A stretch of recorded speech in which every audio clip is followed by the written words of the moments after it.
So I guess the next question most people want to ask is how do we end up here? And you don't have to have the perfect answer, but I've talked to plenty of fleet managers in on the municipal side and everybody has their own theory, but on the dealer side, how do you think we ended up here? Sure, that's a tough question because there's so many facets to this greater issue, and there's everybody, not everybody. Many people want to look for the smoking gun. Who can we blame? Can we blame Trump? Can we blame Biden? Can we blame Congress? Can we blame? They're looking for a place to lay it off. Can I blame my manager? Can I blame whomever? Look, sometimes circumstances just set up the way they set up, and we don't really have all that much control over them. And in this case, there's things that we can and things that we can't control. One of the funniest things that I hear all the time is, "Yeah, hindsight is 2020." I think that's bullcrap. You're never going to actually get 2020 vision looking back. You're going to get more of an understanding than you do looking forward because we can't see the future.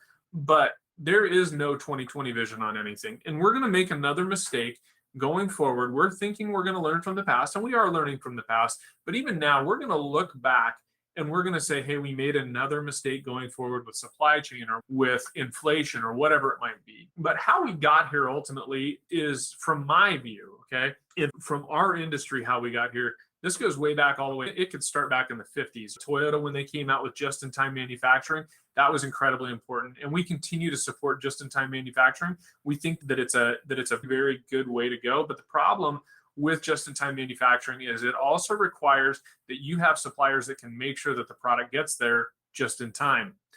So when you start to get global in your platform for supply, and there's both shipping and political constraints that happen, look, I can't go have a conversation with Xi Jinping and ask him to change the way that he manages the country of China. That's his prerogative, what he's going to do.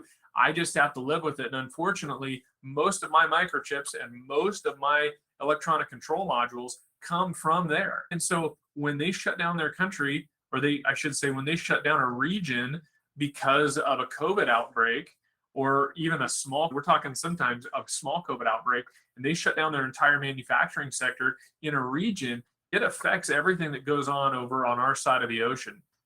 So that's probably how this is all developed. We've got so many political constraints. And the problem is when you do just in time shipping, you don't have product sitting on the shelf that you can go grab a chip, a control module, a frame rail, whatever that might be. When you don't have that piece sitting there, just in time shipment basically says, hey, look, everything needs to be there X number of days before we manufacture. And that could be up to 14 days, or in our case, as little as 24 hours before something is built.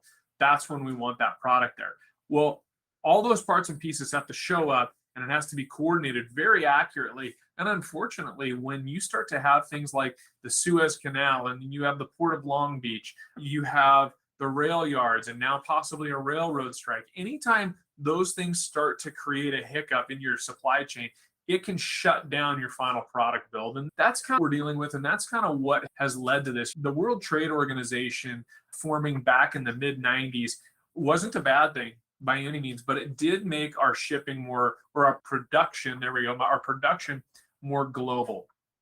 And China came in the early 2000s, they joined the WTO, and it made countries with very different political, ethical, moral guidance be partners. And unfortunately, we don't always have the same view toward what success looks like. And so different countries will choose different paths of success. So we look right now like a country that is over reliant on other countries who may not be, I'm going to call it quote unquote, friendly to us in the nature of production and economy, right? They don't have the same view of an economy that we do. And so that, therefore, we struggle because we're so reliant on them. So that's how we got here.